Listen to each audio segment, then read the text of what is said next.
Hi everyone, I am Isha Agarwal और आज हम स्टार्ट करने वाले हैं हमारी स्टोरी नज़ाकत का एपिसोड नंबर 1। आपको इंट्रो कैसा लगा प्लीज़ बताइएगा और स्टोरी स्टार्ट करते हैं।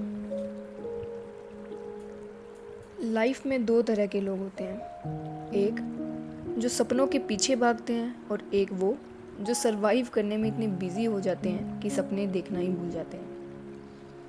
मुंबई के नीले समंदर में सूरज डूबता जा रहा था। धीरे धीरे अंधेरा पूरे शहर को अपने आगोश में ले रहा था। जोरदार बिजली की कड़कड़ाहट और तेज बिन मौसम बरसात ने इस सपनों के शहर की खूबसूरती के चार चांद लगा दिए।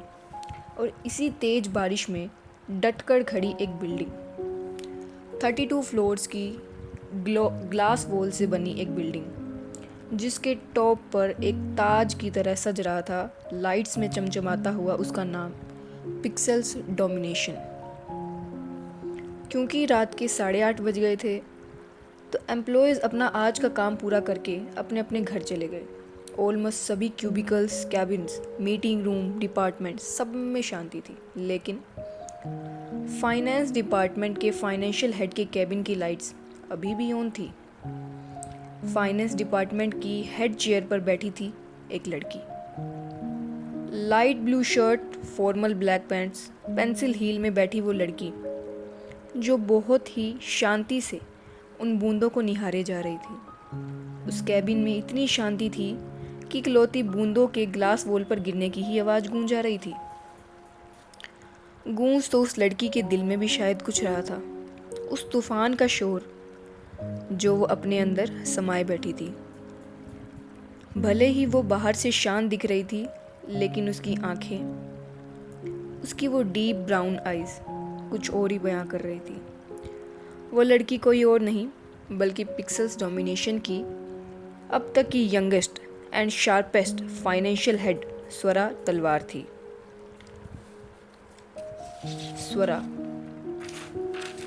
स्वरा बिल्कुल अपने सरनेम की तरह तेज़ और तर्रार थी, लेकिन उतनी ही सुलझी हुई भी थी।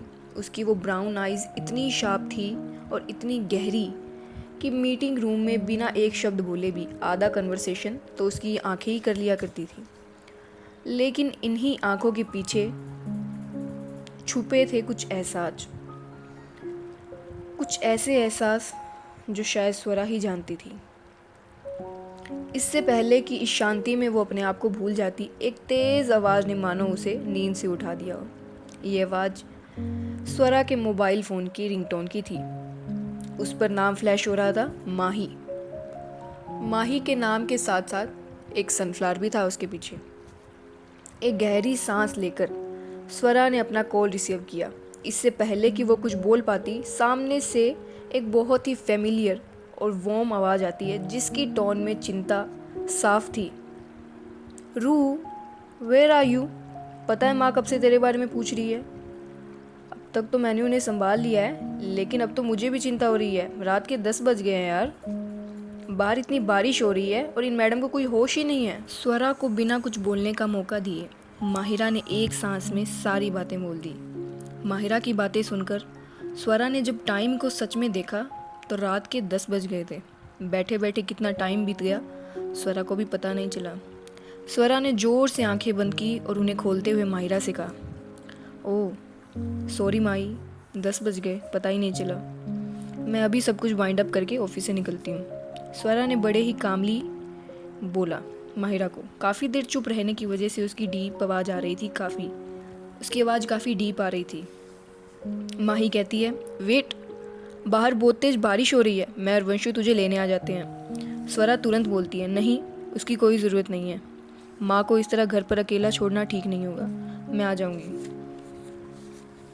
माही कहती है, राइट, तो मैं आ जाती हूँ तुझे लेने, वंशु घर पर रहेगा माँ के साथ। इससे पहले कि स्वरा कुछ कहे, माही के एंड से बच्चे के रोने की तरह वंश की आवाज़ आती है, हाँ ये तो चीटिंग है, मुझे भी बारिश में लॉन्ग ड्राइव पर जाना है। माही कहती है, चुप कर वंश के बच्चे, क्या बच्चों की तरह रो रहा है? जॉब पर जाने वाला है तू, थोड़ा तो मैच्योर बन। चल, बी अ गुड बॉय और घर पर रहकर माँ को प्रोटेक्ट कर। मैं यानी माहिरा जाऊंगी रियल फील्ड में स्वरा को इस तेज बारिश से रेस्क्यू करने के लिए। वंश कहता है, माही दी, आप हमेशा मेरे साथ ऐसा ही करती हैं।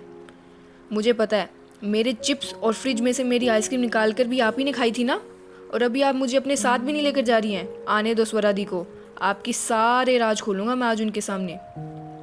माही कहती है, अच्छा बच्चू, तू मेरी पोल खोलेगा और तुझे लगता है तुम मुझसे बचकर निकल जाएगा, और एनीवेज मैंने तेरे कोई चिप्स और आइसक्रीम नहीं खाई, समझा। वंश बोलता है, झूठ माय लॉर्ड। मिस मायरा, इस तरह भरी अदालत में आपके सामने सफ़ेद झूठ बोलना शोभा नहीं देता, क्योंकि मैंने, वंश तलवार ने, खुद जाकर वो चिप्स और आइसक्रीम खरीदे थे, और वही सेम फ्लेवर के रैपर्स, खाली रैपर्स आप ही के कमरे से बरामद हुए हैं मिस माहिरा। तो इस सबूत पर आपकी क्या टिप्पणी होगी, बताइए। माही थोड़ा ऑफेंड होते हुए, माय लॉर्ड, मिस्टर तलवार मुझ पर झूठा इल्ज़ाम लगा रहे हैं। माना वो रैपर मेरे ही कमरे से निकले हैं, तो 1 सेकंड का गैप लेते हुए फिर माहिरा कहती है, लेकिन यार मैंने तो बिल्कुल थोड़ा सा ही खाया था, खाली तो माँ ने किया था। वंश, मानो उसे यकीन ही ना हुआ। उस आवाज़ में माँ आप, पीछे से माँ की आवाज़ आती हुए घबराते हुए, माँ यानी सुनैना तलवार की, घबराते हुए जैसे उनकी कोई चोरी पकड़ी गई हो। अब हाँ, तो तू भी क्या 1-2 पैकेट घर ले आता है, तुझे पता नहीं हमें भी वो फ्लेवर्स कितने पसंद हैं।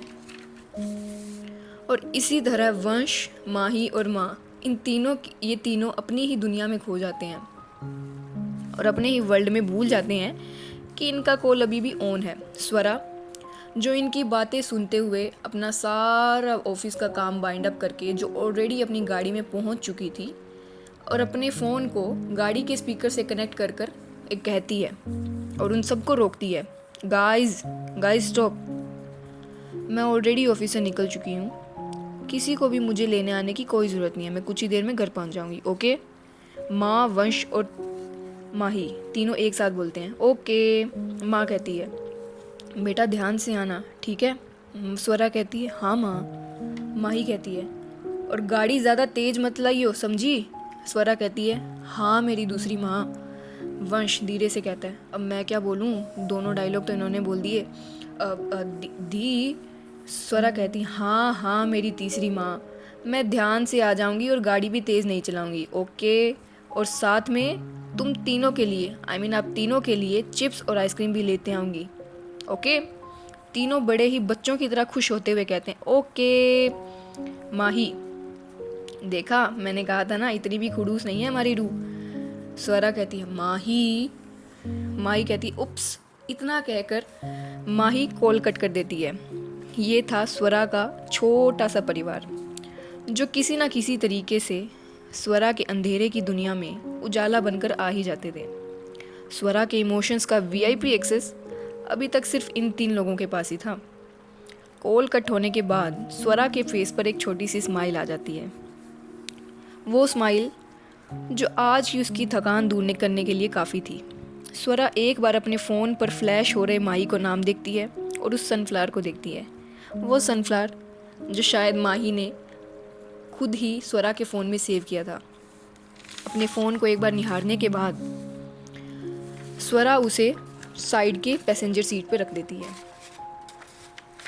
कुछ ही देर की ड्राइव के बाद स्वरा अपने घर पहुंचती है। उसका घर 2 फ्लोर का उसका घर, जिसके सामने एक छोटा सा गार्डन एरिया भी था, जहां स्वरा अपना अच्छा खासा समय बिताती थी।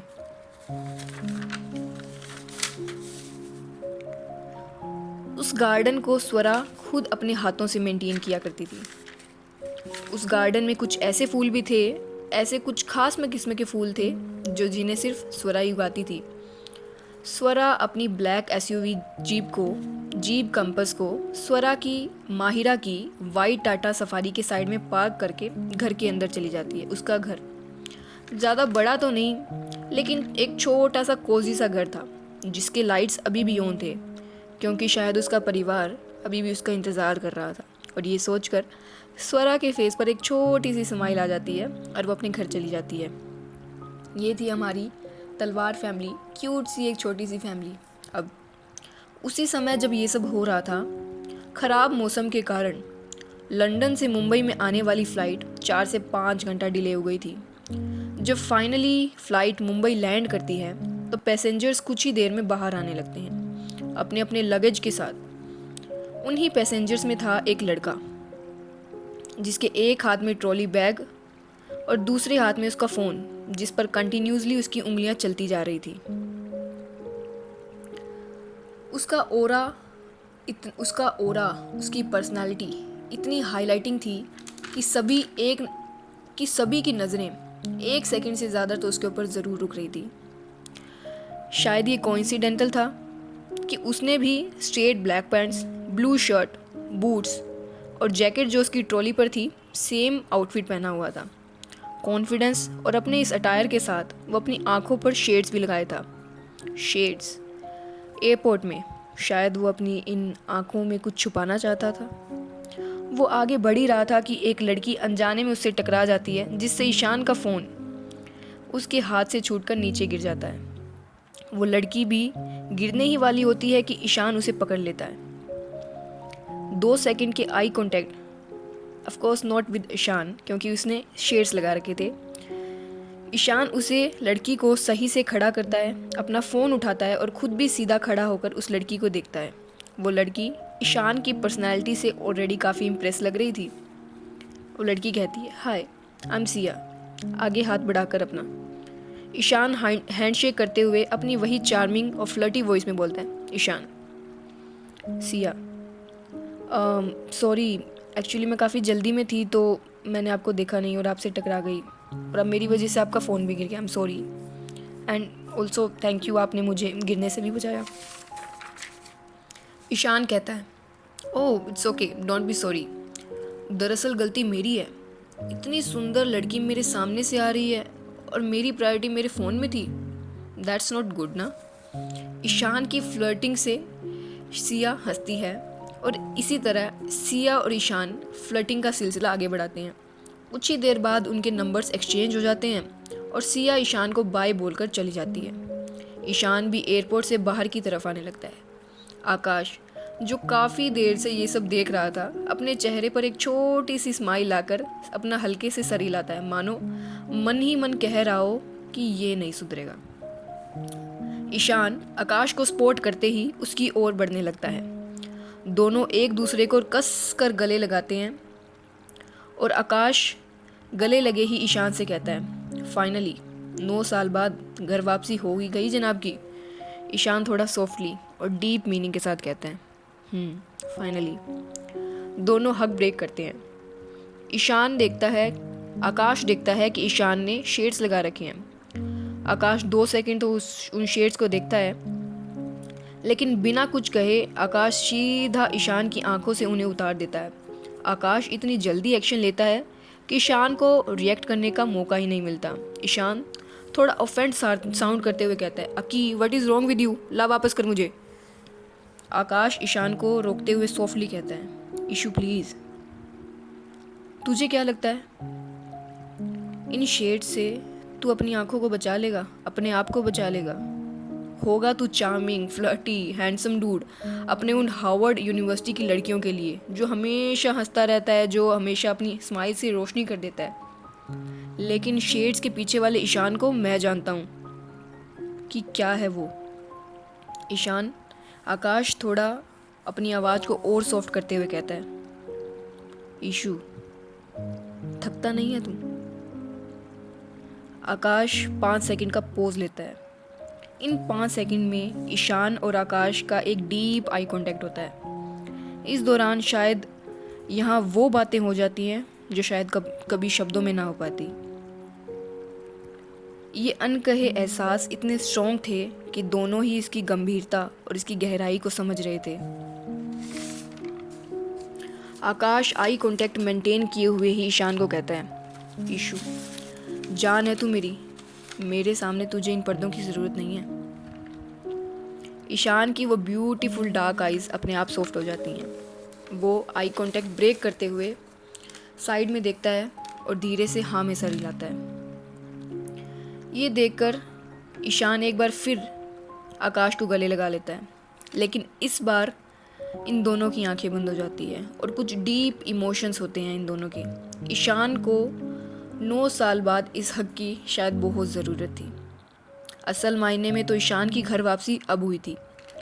चीज़ों को ज़्यादा ड्रैग ना करते हुए आकाश हक ब्रेक करता है और ईशान को कार की तरफ ले जाने लगता है। आकाश मूड को लाइट करते हुए कहता है, एक नई जान को बनने में 9 महीने लग जाते हैं और तुझे एक फ़्लाइट पकड़ने में 9 साल लग गए भाई। ईशान हंसते हुए, चलना कुछ भी। और दोनों के दोनों अपनी आकाश की कार की तरफ चले जाते हैं। लगेज को सेटल कर कर आकाश ड्राइविंग सीट पर और ईशान पैसेंजर सीट पर बैठ जाते हैं।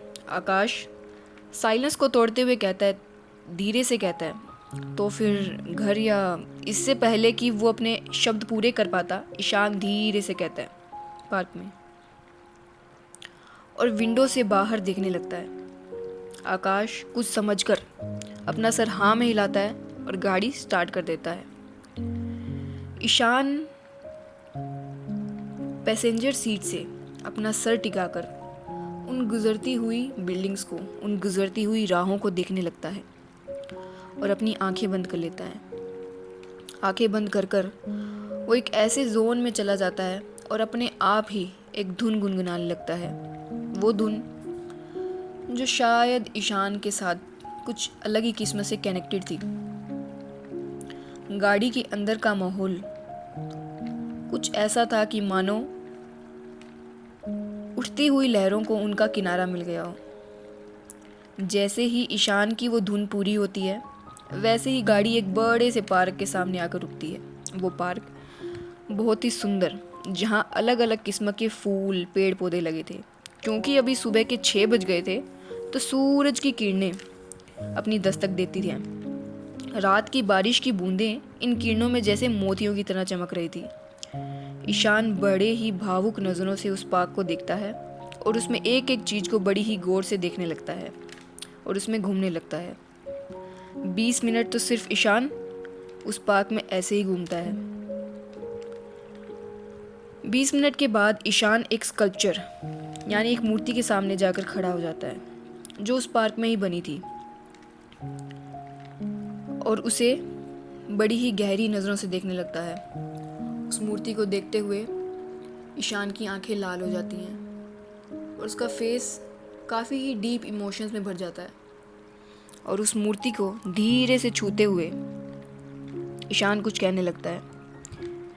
दरअसल ये मूर्ति किसी और की नहीं, बल्कि ईशान की माँ छाया सिंह अग्रवाल की थी। ईशान बड़े ही मुश्किल से अपने गले से कुछ शब्द निकाल पाता है और कहता है, माँ, देखो मैं वापस आ गया। 9 साल हो गए माँ, और आज भी सबसे पहले मुझे आपने अपने पास ही बुला लिया। माँ, मुझे लगा था अगर मैं दूर रहा तो थोड़ा दर्द कम हो जाएगा, लेकिन मैं गलत था माँ। सब कहते हैं घाव के लिए समय से बड़ी कोई दवा नहीं, लेकिन समय घाव नहीं भरती माँ। लेकिन उस घाव के दर्द को छुपाया कैसे जाता है, ये ज़रूर सिखा देती है। और देखो मैं भी ये सीख गया माँ। इतना कहते ही ईशान के आंखों से आंसू आने लगते हैं। शायद उसकी आंखों का वो बांध टूट जाता है जिसे उसने 9 साल से बांध रखा था। इस मोमेंट को तोड़ता है ईशान का फ़ोन, जो काफ़ी देर से बजता ही जा रहा था। ईशान ने अपने फ़ोन को कम्प्लीटली इग्नोर कर दिया। शायद वो जानता था कि इस समय उसे किसका कॉल आ रहा है और क्यों आ रहा है। ईशान अपनी माँ से कहता है, अपने हाथ धीरे से उन पर फिराते हुए कहता है, ठीक है माँ, मैं चलता हूँ, आता रहूँगा आपसे मिलने। और इतना कहते ही ईशान जल्दी से अपने कदम बाहर की तरफ निकल लेते हैं, क्योंकि उसे पता था कि अगर वो 2 पल और वहाँ रुका तो शायद ईशान वहाँ से जा नहीं पाएगा। आकाश, जो पूरे समय ईशान के ठीक 4 कदम ही पीछे रहता था, 4 कदम ही पीछे था, एक नज़र ईशान की माँ पर करता है और ईशान के पीछे चल पड़ता है। अब दोनों घर की ओर चल पड़ते हैं। रास्ते में आकाश ईशान से कहता है कुछ मोमेंट्स को ब्रेक करते हुए, तुझे पता है बच्चा कितनी एक्साइटेड है तुझसे मिलने को। और गुस्से में भी बच्चा का जिक्र होते ही ईशान के फेस पर अपने आप ही एक वार्म छोटी सी स्माइल आ जाती है और वो कहता है मैं जानता हूँ, और बच्चा को कैसे मनाना है ये भी मैं पहले ही तय करके आया हूँ। और इसी तरह दोनों बातों में लग जाते हैं और बातों बातों में वो अग्रवाल मैंशन आ जाते हैं। अग्रवाल मैंशन इम्पोर्टेड पत्थरों से बना वो मैंशन सिर्फ सुंदर ही नहीं बल्कि अकल्पनीय था। वो अग्रवाल्स की पुश्तैनी हवेली थी जिस पे ट्रेडिशन लुक के साथ साथ मॉडर्न टच भी था। खुद मैंशन जितना गार्डन एरिया, फाउंटेन्स ऐसे जो गार्डन एरिया की शोभा और भी निखार रहे थे। और उन फाउंटेन्स के पीछे का वो मैंशन जिसके बेसमेंट में तो केवल यूनिक कार्स और बाइक्स का कलेक्शन था, ट्रिपल फ्लोर्स का वो मैंशन और रूफटॉप जिस पर एक हेलीपैड और स्विमिंग पूल। अगर शब्दों में अग्रवाल मैंशन का बयान किया जाए तो शायद सिर्फ शब्द ही उसकी खूबसूरती को जस्टिफाई ना कर पाएँ। आकाश की गाड़ी जब मैंशन के बाहर आकर रुकती है तो सिक्योरिटी गार्ड्स के 2 चेक पॉइंट्स के थ्रू वेरिफिकेशन होना होता है, लेकिन गार्ड्स आकाश को जानते थे और ईशान को देखते ही सभी गार्ड्स के चेहरों पर अपने आप ही एक स्माइल आ जाती है। उन दोनों को देखते ही उन्हें सल्यूट करते हैं गार्ड्स और उन्हें एंट्री दे देते हैं। गाड़ी गार्डन एरिया को क्रॉस करके घर के मेन एरिया में पहुंचती है। ईशान एक लंबी सांस लेता है और कार से बाहर निकलकर एक नज़र अपने घर को देखता है। गार्ड जो दरवाजे पर थे ईशान को देखकर सल्यूट करते हैं और गेट खोल देते हैं। ईशान अपनी नज़र अपने घर के अंदर करता है। वही सेम सीन, जैसे वो चीज़ें छोड़ कर गया था आज भी शायद वैसी ही थी, या फिर थोड़ा इंटीरियर में थोड़ा चेंज था। ईशान कुछ प्रोसेस कर पाता इससे पहले कि उसे तेज़ आवाज़ आती है भैया, और 2 पल में ही कोई कस कर उसे गले लगा देता है। ये और कोई नहीं बल्कि ईशान की छोटी बहन अनन्या अग्रवाल थी। थोड़ी इमोशनल होते हुए अनन्या कहती है भाई आप आ गए, मैंने आपको बहुत मिस किया, बहुत टाइम लगा दिया आपने भाई घर आने में, मैं बहुत गुस्सा हूँ आपसे। और ये कहकर वो अपने हक को और भी ज़्यादा स्ट्रॉन्ग कर लेती है। ये कैसी बातें कर रही थी अनन्या। एक और तो वो ईशान को और भी कसकर गले लगा रही थी और दूसरी ओर कहती है कि मैं गुस्सा हूँ आपसे। सच में ये भाई बहन के रिश्ते को आज तक कोई नहीं समझ पाया। ईशान अपने फेस पर एक छोटी सी स्माइल लाकर कहते और अनन्या को और भी तेज कसकर हक करके कहता है सॉरी बच्चा, आपको इतना वेट करवाने के लिए। मैंने भी आपको बहुत मिस किया और आपको पता है आपके लिए मेरे पास एक सरप्राइज़ है जिससे आपका सारा गुस्सा गायब हो जाएगा और आप जल्दी ही अपने भाई को माफ़ भी कर देंगी। अनन्या सरप्राइज़ का नाम सुनते ही अपना सारा गुस्सा भूल जाती है और एक्साइटेड होकर कहती है सच्ची भाई, और अपनी पिंकी फिंगर बाहर निकालकर ईशान के सामने करती है और कहती है फादर प्रॉमिस।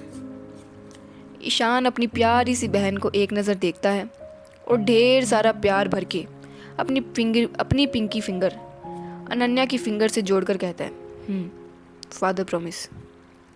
इतना कहकर दोनों एक दूसरे को देखकर हंसने लगते हैं। वीर अग्रवाल जो पीछे खड़े होकर अपने दोनों बच्चों के इन क्यूट मोमेंट्स को देखकर मुस्कुरा रहे थे, अब वो आगे आते हैं। ईशान जब उन्हें देखता है तो उसकी आंखों में जो अब तक प्यार था वो और भी गहरा हो जाता है। ईशान रिस्पेक्ट से अपने पापा के पैर छूता है। वीर जी ईशान को उठाकर उसे अपने सीने से लगा लेते हैं, जैसे आज जाके उनके सीने को ठंडक मिली हो, और कहते हैं कैसा है मेरा बेटा। ईशान की आंखें एक बार ज़ोरदार बंद हो जाती हैं। अपने आंसुओं को नाकाम रोकने की कोशिश करते हुए ईशान कहता है मैं ठीक हूँ पापा, आप कैसे हैं। वीर जी हग को ब्रेक करते हुए कहते हैं पहले का तो पता नहीं, लेकिन अब मैं बिल्कुल ठीक हूँ। और बड़े ही प्राउडली ईशान के कंधों पर थपथपाकर उसे देखने लगते हैं। घर का माहौल एकदम खुशनुमा हो गया था। सब बहुत खुश थे। सभी वर्कर्स ईशान को देखकर बहुत खुश थे। सब उसे पहचानते थे।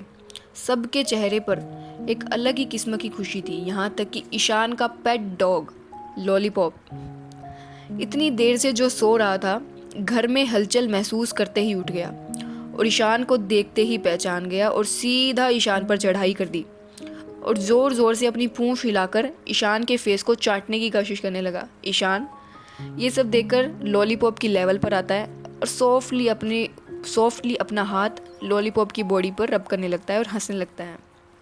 ये सीन देखकर सबके चेहरों पर स्माइल थी। सब बहुत ज़्यादा खुश थे।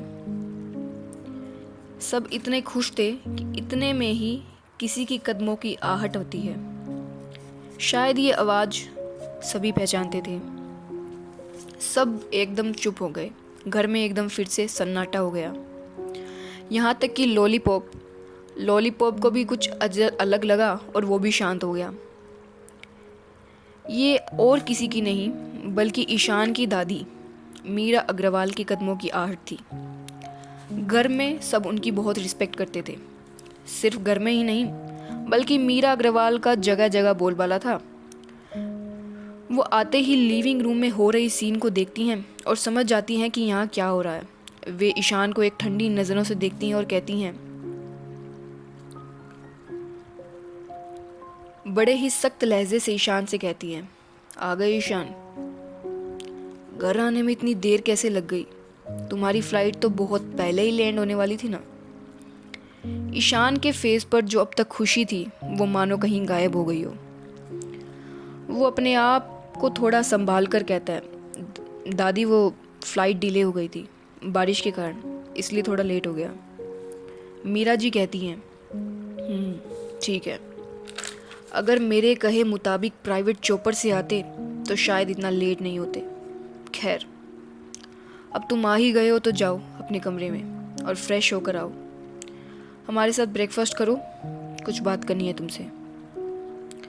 इतना कहकर दादी अपने कमरे की तरफ चली गई। ईशान अपनी दादी के ऐसे बर्ताव से वाकिफ़ था, लेकिन 9 साल बाद भी ऐसे बर्ताव से ईशान के दिल में एक टीस उठती है। लेकिन उसने अपने चेहरे पर उस हर्ट फीलिंग को आने नहीं दिया। हमेशा की तरह अपनी वही चार्मिंग स्माइल के साथ धीरे से वो कहता है, जी दादी। इतना कहकर ईशान अपने कमरे की ओर बढ़ जाता है। लॉलीपॉप भी माहौल को देखते हुए ईशान के पीछे पीछे पूंछ हिलाते हुए पतली गली से निकल जाता है। सब थोड़े मायूस हो जाते हैं और अपने अपने कामों में चले जाते हैं। वीर जी एक बार अपनी माँ को देखते हैं और बिना कुछ कहे अपने कमरे की ओर चले जाते हैं। आकाश धीरे से अनन्या के कान में कहता है, बच्चा, ये तुम्हारी दादी थोड़ी सी पागल है क्या? अरे चॉपर है तो क्या हुआ? बारिश में तो वो भी लेट ही होएगा ना, वो भी डिले हो गया। अनन्या अपने आकाश भाई की बातें सुनकर अपनी आंखें रोल करती है और कहती है, अरे आकाश भाई, दादी ने भाई को प्राइवेट चॉपर से कल लाने को कहा था। कल तो बारिश नहीं थी ना।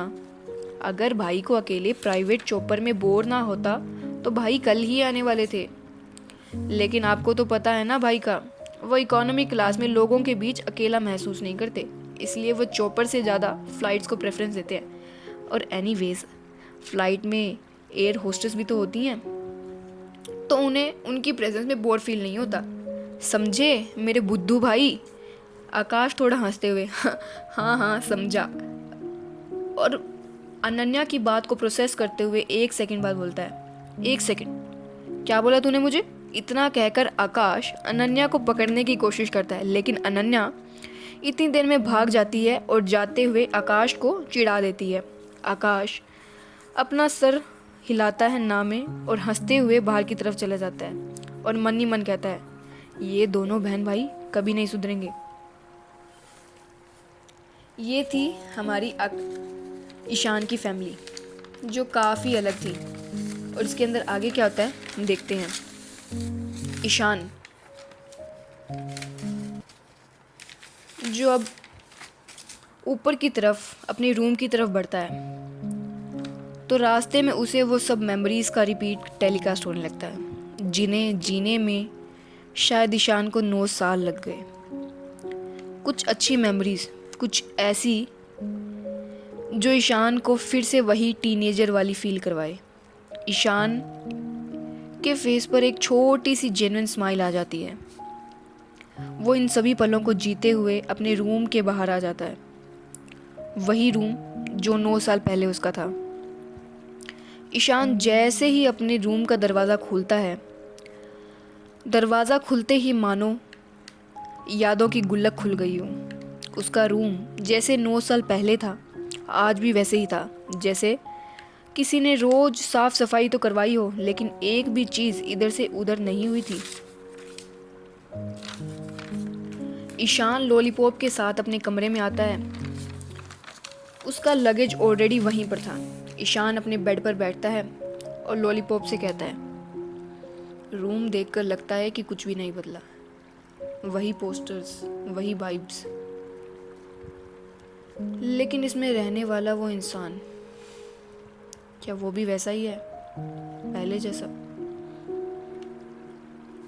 लॉलीपॉप शायद ईशान की बातों को समझ गया और धीरे से ईशान के पैरों पे पास आकर बैठ गया और अपनी पपी आईज से देखने लगा। ईशान लॉलीपॉप पर अपना हाथ फिराता है, एक स्माइल करता है और वॉशरूम की तरफ चला जाता है।